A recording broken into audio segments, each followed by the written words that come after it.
Hello, it's me, Anjuli, and welcome to my channel. If you haven't already, hit that subscribe button and the notification bell so that you know whenever I upload a new video. And I'm hoping to upload videos a lot more often. Basically, I have a whole schedule, so I should be uploading videos way more often, and you're not going to want to miss out on that. So take a second. Take a second and do that, okay? Hit the subscribe and the notification bell, okay? And in today's video, I actually asked over on my Instagram, so if you don't follow me over there, it's at Anjuli Simone. I asked over on Instagram what questions people had for me, and one of the questions actually came from Dear Alexa K over on Instagram, so hey girl.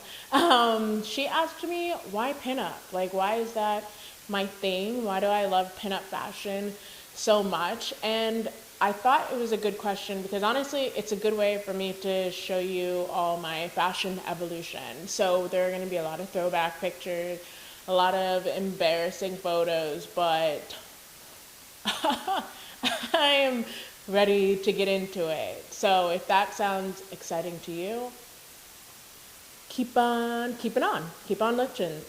watching.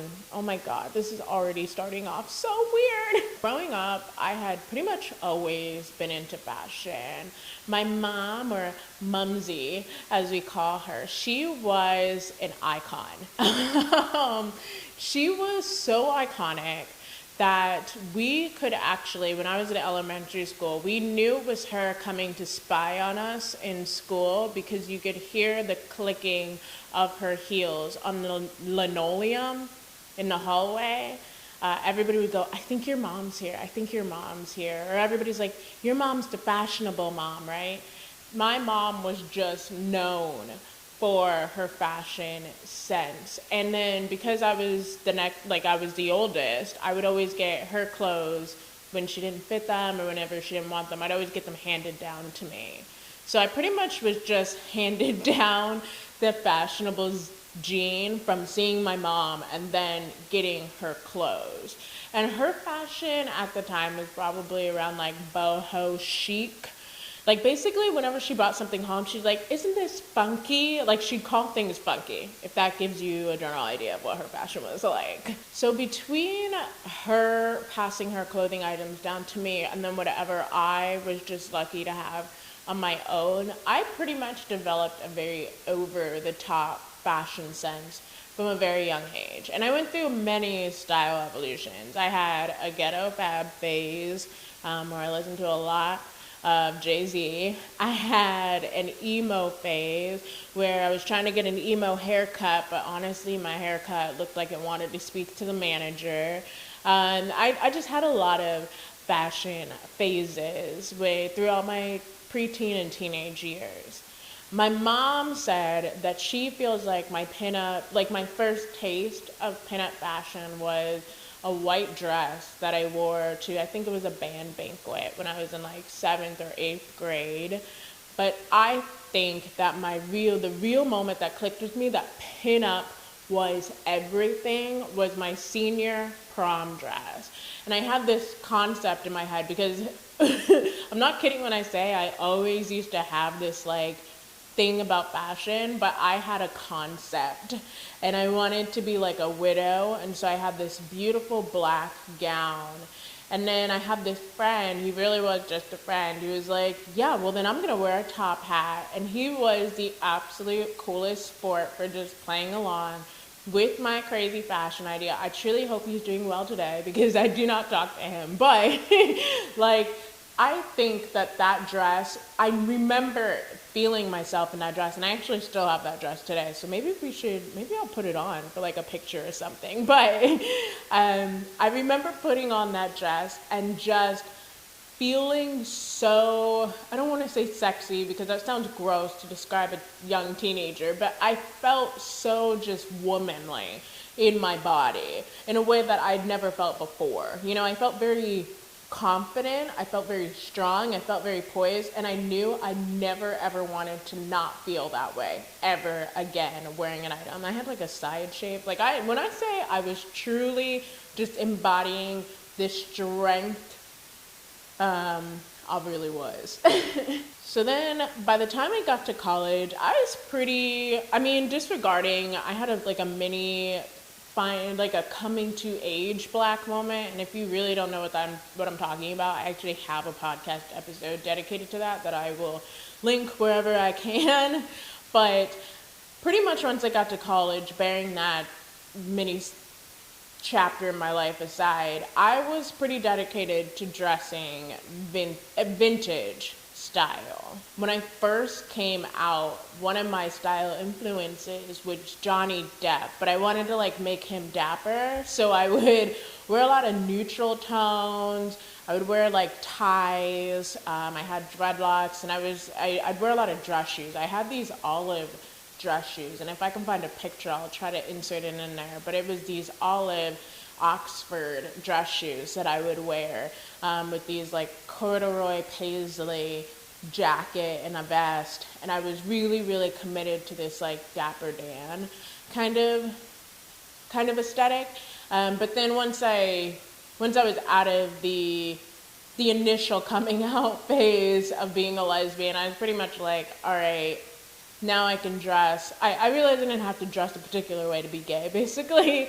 And so I started wearing, flowier dresses with florals. They were longer. I'd wear a cinched waist and a lot of, I would pin my hair up on the sides and just a lot of that kind of softer vintage aesthetics. I think by that point, the vintage style became a thing that even kids in my class would start to notice, and my college courses would start to notice.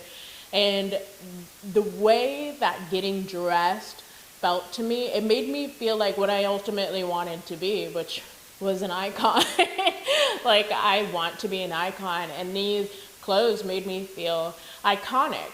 And so my style started to really, I was able to, because I was still a broke college student, so I was thrifting a lot more vintage and pinup inspired pieces, and then I would go to this thrift store called Annie Laurie's in Cape Girardeau, and I would get a lot more of my signature pieces that I honestly still have till today.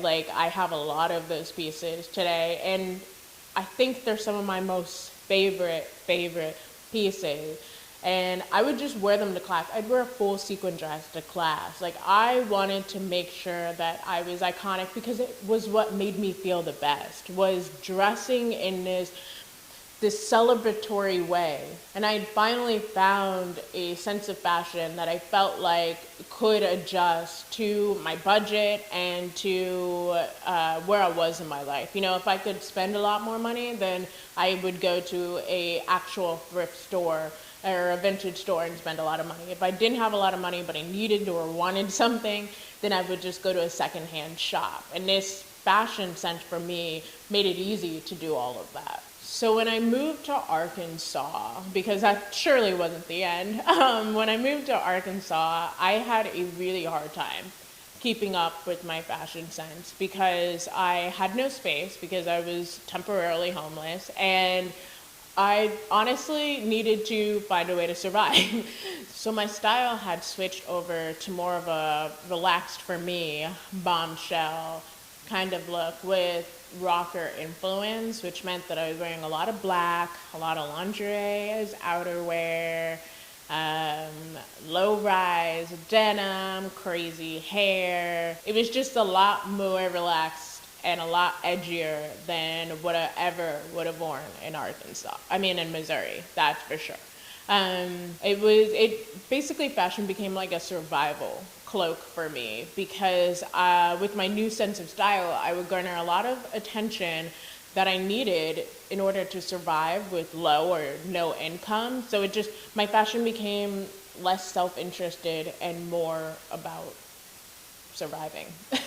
I just needed to survive. So I couldn't dress as crazily and I couldn't dress the way that I wanted to dress before. And then I moved into one of my first semi-permanent residences, and that's when I really started to play with alternative styles, which is, I think, the style what I think most people would know me for.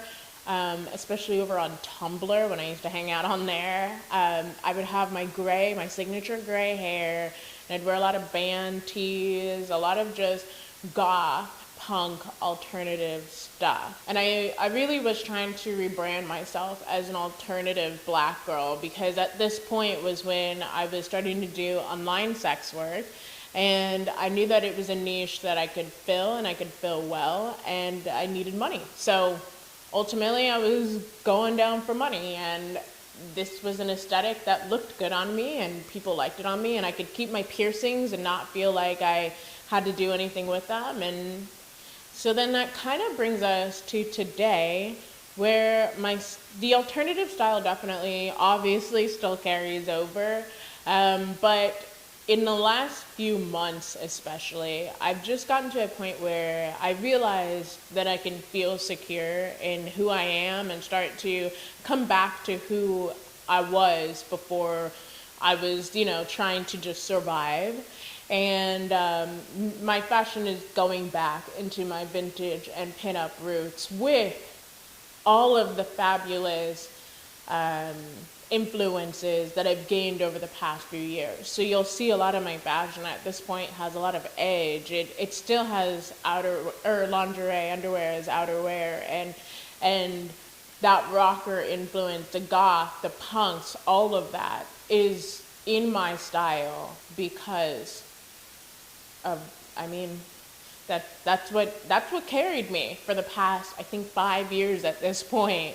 So modern regular day, like regular person clothes, they just don't make me feel comfortable the way that they fit, the way that they just, like, it makes me feel normal. And I've never felt normal. And I knew from when I was young that I wanted to be a rock star, and I just wanted to be somebody. And for me, fashion was a clear way to express that. And I feel like modern clothes doesn't capture what I want to project.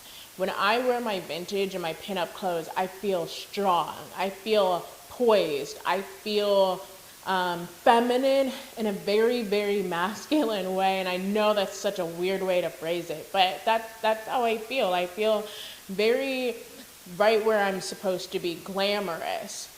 I feel all these great positive things. I feel like it fits my body the way that clothes should fit my body.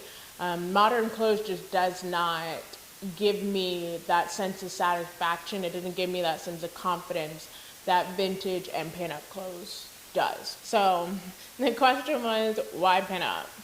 And the answer is because it's a representation of who I am. I am a strong, feminine woman, and I want to bring you to a time when icons were everything and entertainment was everything, and I just want to project that, and I want to give off that kind of vibe. And I hope that answers your question, Alexa. And I guess that's everything. I really hope that you enjoyed this video. Please, please, please take some time to follow me on my socials. I'll have everything linked down below. Once again, if you haven't already, please hit that subscribe button and the notification bell. And also give this video a thumbs up, because I am actually filming this in several days so that I can make sure that I get everything right. Like, I'm so excited to be filming. That's my main point here. Like, I really, really want to get this content out to you, and I want you to be able to see it. And I guess until next time, I love each and every single one of you BBs. Bye.